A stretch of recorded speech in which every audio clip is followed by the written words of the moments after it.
तो भाई मैं आज अपने गांव आई हूँ और गांव में है घर में शादी ननद की, तो हम जा रहे हैं शादी में। मैंने बोला था तुम्हें, मैंने बोला था, लेकिन तुम लोग बिल्कुल भी नहीं मानते हो। क्या? मैंने तुम्हें बोला था। मुड़ तो जाएगी है ना। हाँ।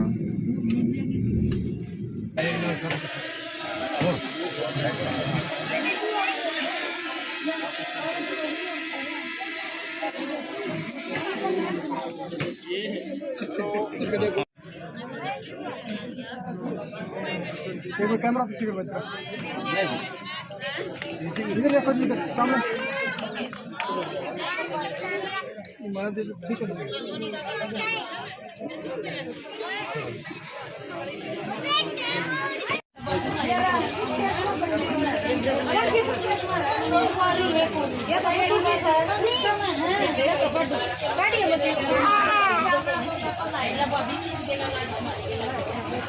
कि घर में सब अच्छा चल रहा था, नवरात्रि चल रही है, घर में पूजा चल रही है। और कल का दिन हमारा इतना गंदा बीता। हम सुबह 6 बजे उठ के घर से भागे थे अपने गांव। और हमारा गांव है बैणी चंद्रपाल, मतलब मेरी ससुराल है बैणी चंद्रपाल। और हम वहाँ पे हम 6 बजे निकले थे घर से। 6:30 बजे मम्मी का फ़ोन आया था, हम तभी बगैर नहाए धोए ऐसे कैसे कपड़े डाले और हम निकल लिए। और रात को हम 10 बजे घर पे आके बढ़े हैं, क्योंकि हमारे घर में एक ट्रेजेडी हो गई, जिसकी आपने मेरा व्लॉग भी देखा होगा रियल भारत के साथ। मैंने वो व्लॉग ऐड करके डाला है, आप जाके नीचे देख भी सकते हो। उसमें मैंने वीडियो भी डाली थी कि हम जो है उसमें शादी में गए थे आज से 4 महीने पहले। 26 मई को हम जिसकी शादी में गए थे वो मेरी ननंद लगती है, मेरे तायसरे की लड़की है। और ननंद वो मेरी सबसे बेस्ट फ्रेंड भी थी, क्योंकि जब भी मैं जाती थी वो मेरे पास से नहीं हटती थी, हमेशा मेरे साथ बैठी रहती। भाभी घर चल, भाभी ये बात, भाभी वो, मतलब इतनी प्यारी, इतनी स्वीट मैंने लड़की नहीं देखी, इतनी मिलनसार। गांव में हर बंदे से काका राम राम, ताऊ राम राम, सबसे मिलके चलने वाली, खूब काम करने वाली, क्योंकि वो किसान परिवार की बेटी थी। और इतना काम वो करती थी ना खेत का, क्योंकि उनका खेती बाड़ी का काम है, तो खूब काम करती थी। और पढ़ाई लिखाई में भी होशियार थी, 12वीं पास की थी। और दोनों बहनों की इकट्ठी ही शादी की थी। उन ऐसे दहेज के लोभियों के वो फंस गई कि उन दहेज के लोभियों ने उस लड़की की हत्या कर दी। जब हमें कल पता चला तो बस पूरा दिन जो है रुका नहीं गया, इतना ख़राब दिन गया है।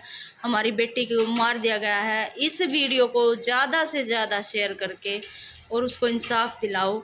हमारी बेटी का, हम उसे छोटी कह के बुलाते थे, और उसका नाम था साक्षी। इसमें मैं उसकी शादी की भी ऐड क्लिप करूँगी, ऐड डालूँगी, और जो न्यूज़ की है वो भी डालूँगी। परसों रात 26, आज तारीख है 29, कल थी 28, और 27 तारीख को, यानी कि 26 तारीख की रात जो आई है, 27 की जो रात बीती, 26 की जो रात बीती गई, 26 तारीख को 10:30 बजे, 10 बजे उसका फ़ोन आया घर पे। उसकी माँ घर पे नहीं थी, भाभी से उसने बात की है और उसने बताया मैं ठीक ठाक हूँ। वो क्या था कि अपनी बात बताया नहीं करती जल्दी से, कि मेरे साथ क्या हो रहा है क्या नहीं हो रहा। बस उसने इतना तो बताया कि यहाँ पे तो पूरी दाल ही काली निकल गई। और जो है पहले भी उसने कई बार थोड़े बहुत हिंट दिए हैं कि मेरी सास और ननंद जो है बहुत परेशान करती हैं। लड़का होमगार्ड में ड्यूटी करता है गुड़गांव, और वो जैसे आता तो वो भी उनके कहने से वो भी परेशान करता था। तो उसने बताया कुछ दिन पहले, कम से कम नहीं ना 15-20 दिन पहले वो घर आई थी एक दिन रुकने के लिए, जैसे सुबह आई शाम को चलेगी 5 तारीख को। फिर उसके बाद 1 हफ्ते पहले उसका फ़ोन भी आया था घर में, हमारे घर में ताई लगती है उसके पास भी आया है। और अपने पापा को भी उसने बोला है कि जो है मेरे ससुराल वाले फ्रिज मांग रहे हैं। तो बोली, शादी में उन्होंने बोला था हमें कटोरी भी नहीं चाहिए, हमने कुछ भी नहीं चाहिए, उन्होंने शादी में कुछ भी नहीं लिया था। फिर उसका फ़ोन आया, उसने कहा कि ये फ्रिज मांग रहे हैं डबल डोर का। तो वो बोले कि बेटा वैसे तो कैसे दे दें भैया, वो 2 महीने की प्रेग्नेंट भी थी। तो उसने ये बताया कि आगे भगवान अच्छा दिन करेगा भाई, पीढ़िया जाएगा जब हम तुम्हें फ्रिज दे देंगे। कुछ दिन पहले आया था कूलर मांग रहे थे, कभी बाइक मांग रहे थे। तो ये चीज़ें तो उसने अपने पापा को बताई हैं कि कभी कूलर मांग रहे, कभी बाइक मांग रहे। तो बोला भाई ये चीज़ें हम शादी में जितना उनसे सामर्थ्य बना था उन्होंने दिया था, और कैश उन्होंने दिया था 3 लाख रुपए। 3 लाख रुपए जब कैश दे दिया तो सामान की क्या ज़रूरत रह गई, 3 लाख कैश भी जिम गए और फिर उनको सामान भी सारा चाहिए। जब सामान के उन्होंने बोला हमारे घर सारा सामान, हमें पैसे मतलब हमें सामान नहीं चाहिए, तो उसके पिता ने 3 लाख रुपए कैश दिए हैं, तो फिर क्यों फ्रिज चाहिए, क्यों कूलर चाहिए, क्यों बाइक चाहिए? 3 लाख में तो सब कुछ आ जाता है, क्या नहीं आता 3 लाख में? फ्रिज भी आएगा, बाइक भी आएगी, सोफे भी आएंगे, सारी चीज़ आ जाएंगी। और फिर भी उन्होंने कपड़े लत्ते, संदूक, अलमारी, ये सब चीज़ें तो उनको दी है, उसके अलावा 3 लाख कैश दिया है। तो ये सब उनका चल रहा था। लेकिन लड़की जो है कम ही अपने घर पे बताती थी कि गरीब बाप है और ऐसे भाई क्यों उनको परेशान किया जाए। वो खुद ही सहती रही। हाँ, हम पूछते कि छोटी क्या बात होगी, तू इतनी कमज़ोर क्यों होती जा रही है? शादी के बाद वो कमज़ोर बहुत होती चली गई थी, बहुत ज़्यादा कमज़ोर हो गई थी। तो जब परसों रात को 3 बजे उनके बटेऊ का फ़ोन आया है, उसकी ननदेव का जब फ़ोन आया है, उन्होंने बताया है कि ऐसे ऐसे साक्षी नहीं रही। और बोला, जब ताऊ जी ने पूछा कि क्या हुआ, तो उसने ये बताया कि पंखा, करंट, ये 2 वर्ड बोल के वो फ़ोन काट गया। ना उसने कुछ कहा क्या हुआ, कैसे हुआ, बस पंखा और करंट बोल के फ़ोन काट दिया। उसके बाद वो फ़ोन मिलाते रहे, फ़ोन स्विच ऑफ आ रहा था। फिर वो गए हैं सुबह, भाई अपना परिवार इकट्ठा किया है, रास्ता भी लंबा था, 2-2.5 घंटे का रास्ता था। परिवार इकट्ठा किया है, सबको बताया है कि ऐसे ऐसे बात होगी। भाई सबको इकट्ठा करने में, गाड़ी वाड़ियों का इंतज़ाम करने में टाइम लग गया। तो वो जब वहाँ पे 9:30-10 बजे के करीब पहुँचे हैं, तो वो तो अपनी तरफ से दाग देने के लिए गए थे, चुन्नी जो उड़ाते हैं वो सब लेके औरतें गई थी भी दाग देंगे। लेकिन जब वहाँ पे जाके देखा तो बात ही उनको लगा कि करंट ला के डेथ होगी लड़की की, इसलिए दाग देने चले गए। जब वहाँ जाके देखा है क्या हालत थी उस बॉडी की, उसके पैर नीचे लटक रहे थे, जानवर को भी कोई ऐसे ना फेंके, और वो ऊपर पड़ी हुई थी। उसके शरीर पे कीड़ियाँ चल रही थी, पूरे शरीर पे कीड़ी चल रही थी। और उसका पेट जो है, प्रेग्नेंट थी ना, तो इतना ऊंचा पेट हो रहा था उसका, इतना बड़ा पेट उसका फूल के हो रहा था। क्यों? क्योंकि जब उसको कुछ खिलाया गया है, उसको कुछ ऐसा खिलाया है कि भाई जिसकी वजह से उसके अंदर जहर बन गया है। वो क्योंकि वो एक जमींदार की बेटी थी, अच्छे खाए पिए घर की थी, बढ़िया खूब दूध ही खाया करती, तो ऐसी तो थी ही नहीं कि किसी के काबू में आ जा। उसको मिल के 3-4 लोगों ने मिल के मारा है। वो ऐसे पड़ी है। जब उसको औरतों ने पलट के देखा तो उसके मुंह से बहुत सारी उल्टी पड़ी है, मरी मरी के, बहुत उल्टी, जैसे से पानी, बदबूदार पानी उसके मुंह से निकला है। और उसके शरीर पर देखा गया है, यहाँ शोल्डर पे, कंधे पे उसको इतनी चोट आई है कि पूरा ब्लड जो है से बाहर, जैसे हम किसी को ज़्यादा मार देते हैं और ब्लड के ऐसे हो जाता है ना, तो यहाँ ऐसा हो रहा था। यहाँ पे इतना लंबा कट था, पूरी खाल जो है यहाँ से अलग थी, कट यहाँ था, पूरा निशान यहाँ है। फ़ोटो लिए गए हैं, बाकायदा फ़ोटो दिखाए भी गए हैं, न्यूज़ चैनल पे भी दिखाए गए हैं। उसके पेट पे भी बेल्ट के मारे हुए निशान थे, उसकी कमर पे भी बेल्ट के मारे निशान थे, उसकी साथड़ा पे बेल्ट के मारे हुए निशान थे। तो वो आत्महत्या ही या मर्डर था। और पंखे पे उन्होंने क्या ड्रामा रच रखा, पंखे पे चुन्नी बांध रखी, और चुन्नी भी ऐसी बांध रखी कि हाथ मारे तो वह चुन्नी खुल कर गिर जा। और बेड से 4 फुट, 4.25 फुट ऊंचा वो पंखा है, और वो लड़की की हाइट 5 फुट 4 इंच है। तो वो फांसी कैसे खाएगी? और फांसी खाएगी तो उसको चोट के निशान कैसे आएंगे? उसके आगे के 2 दांत टूटे हुए थे, वो कैसे टूट जाएंगे? और कौन आदमी ये कहता है कि हमने फांसी पर उतारी है? वो अधमरी हालत में उस पर कीड़ी चढ़ी हुई थी, ना उसके ऊपर कोई चुन्नी डाल रखी थी, ना कोई कपड़ा डाल रखा था। जब उन्होंने उसको इस हालत में देखा तो फिर नहीं, उन्होंने फिर भी 4 बजे तक उसको ये पूछता रहा, एक बार नहीं बता दे मारी क्यों है, मारी क्यों? अगर कुछ बात थी तो मारते बताते, हम अपनी उल्टी ले जाते, कोई बात थी तो हम अपनी न वापस ले जाते, लेकिन ये तो बताओ मारी क्यों? लेकिन वो बंदे भी तो बोले, तभी बोले, वो कुछ नहीं बोले। और उसके ननदेव जो हैं वो दिल्ली पुलिस में हैं, आर्मी से रिटायर्ड होकर दिल्ली पुलिस में लगे हुए हैं। तो उनका वो शादी में भी आए तो वो जो है रिवॉल्वर टांग के आए थे शादी में, और पूरा जैसे ये यहाँ का प्रधानमंत्री हो ऐसे घूम रहे थे वो। तो ये देख लो, उनकी कुछ उठ बैठ चालत पहले तो उनको ये डर नहीं कि यार 2 जीव तब न मारे हैं, 2 जीव, एक हत्या नहीं 2 हत्या की उन्होंने, एक उसकी जो उसके पेट में था और एक उसके। 4 महीने जिस बेटी की शादी हो गई, वो दहेज की बलि चढ़ गई वो बेटी। और इतनी सीधी लड़की थी ना वो, इतनी सीधी, मतलब मैं उसको भुला नहीं पा रही हूँ बिल्कुल भी। जब भी जाती थी तो मतलब भैया ये रहता था कि छोटी से मिलेंगे, छोटी से मिलेंगे।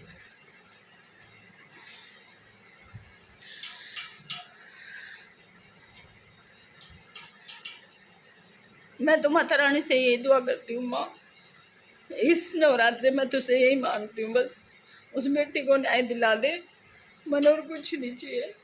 मैं इस नवरात्रे मैं तेरे से यूँ ही मांगू कि हमारी बेटी ने न्याय दिला दे, उसके साथ जिसने गलत करा है ना, उसके साथ इतना गलत करे कि दुनिया कहे हाँ ये न्याय किया, माँ ने किया, ये माँ का न्याय है।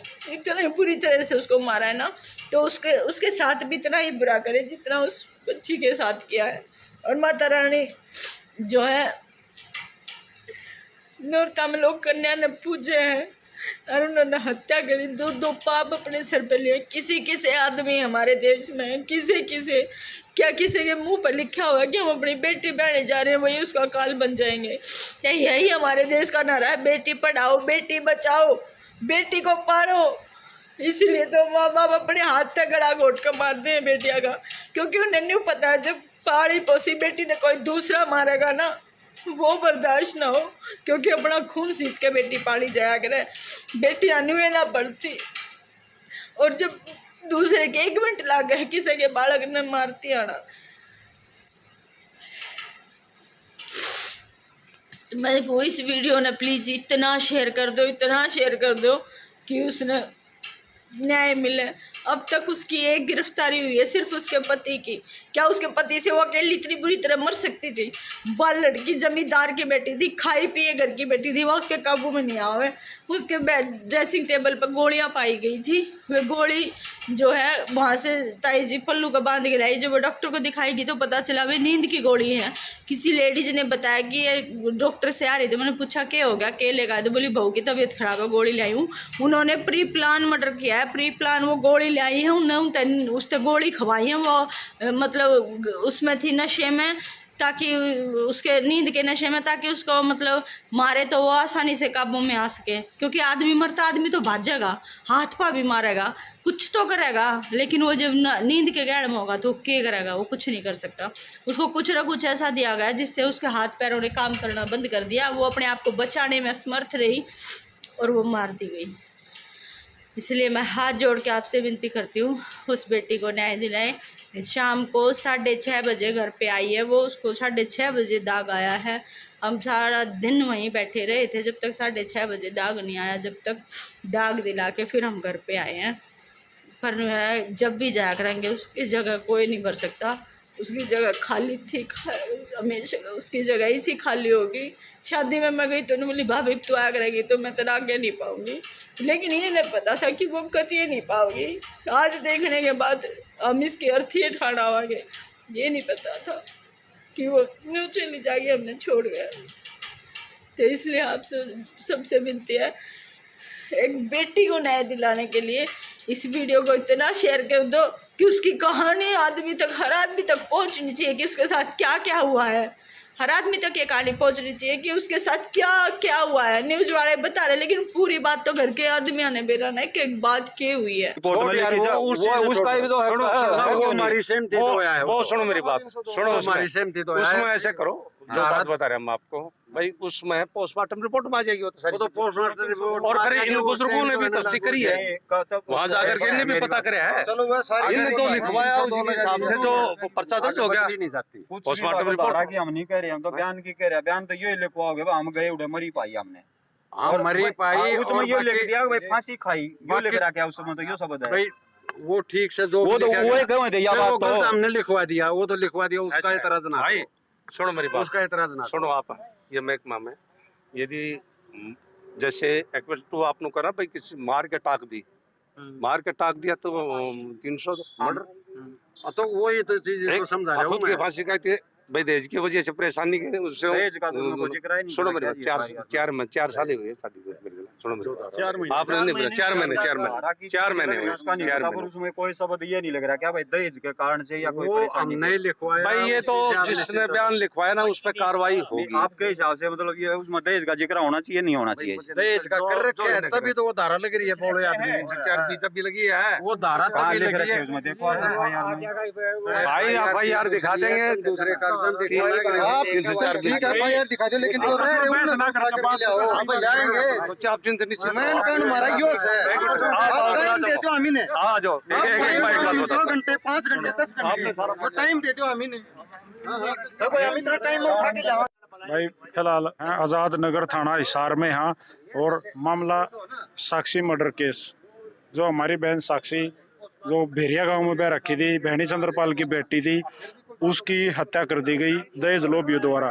मात्र 4 महीने शादी न हुए थे, 2 महीने की गर्भवती थी बहन और पूरा परिवार यहाँ पे मौजूद है विद डेड बॉडी के। हाँ बिल्कुल ले आएंगे भाई, ले रहे हम ये कहते नहीं, हम इस चीज को कब मना करें, ले आएंगे। बुला लो यो न बुला लो कोई ना हमारी लाश की आपके संज्ञान में पूरा मामला है। जिस तरीके से आप गाँव वालों का कहना है कि एक ही आपने गिरफ्तारी की है कि परिवार के चारों लोग अभी गाड़ी जा रही है, ठीक है ना, और उनके लिए भी, और मैं खुद भी जाऊंगा अभी, ठीक है ना।